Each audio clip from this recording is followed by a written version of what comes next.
So sometimes we're in the human doing with our voice. We've got to say that particular content, and I've got to make sure I do the talk and do the delivery.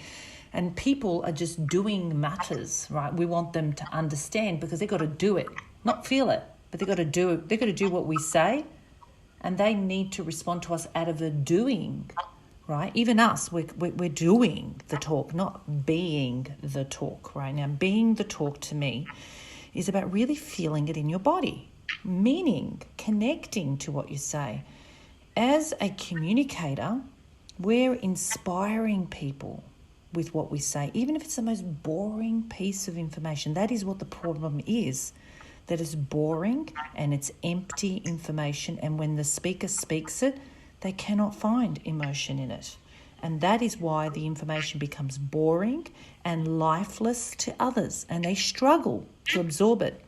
They struggle to even respect what it is that they say. They just roll up to a job, roll up to a meeting, have to listen to you as a boss or whatever, or as a leader. But you don't want that.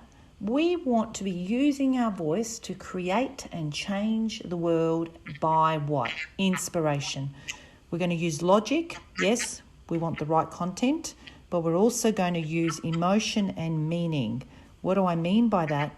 Is not that you're going to be an emotional person out of control or irrelevant or unprofessional. I'm not talking about that. I'm saying about using your body and senses, emotion, empathy, all of those emotional, intelligent behaviours to communicate from a space of this is important, this has meaning, I would like it to have meaning for you. So obviously you've got to be smart enough, logical enough to use the right words for the right people, for the right audience, and the right expression for them. So moving my hand, using my facial expressions, changing the pitch of my voice, not in an artificial way, in an authentic way, by practicing beforehand, by noticing how I communicate outside of work, at home when I'm comfortable, with my friends.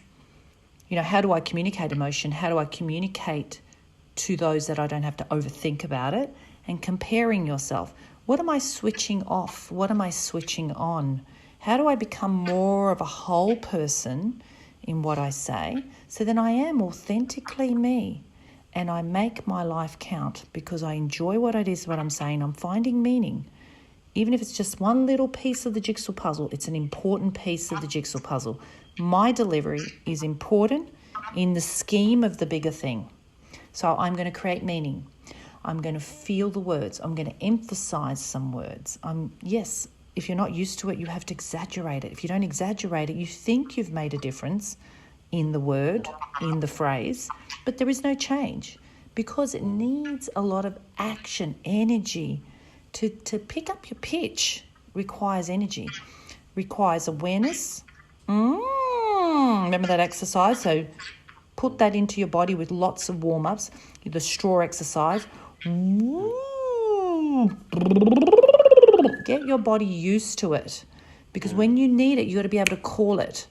So lots of inflections and movement between your chest voice, medium, head voice, stomach muscles, supporting with the breath, feeling it in your body, using your gestures and your facial expression. Even if nobody can see you and you're on the phone, it helps your voice express itself. When you do that, you're using logic and emotions and you're being in the talking, not the doing, which means we can feel you more.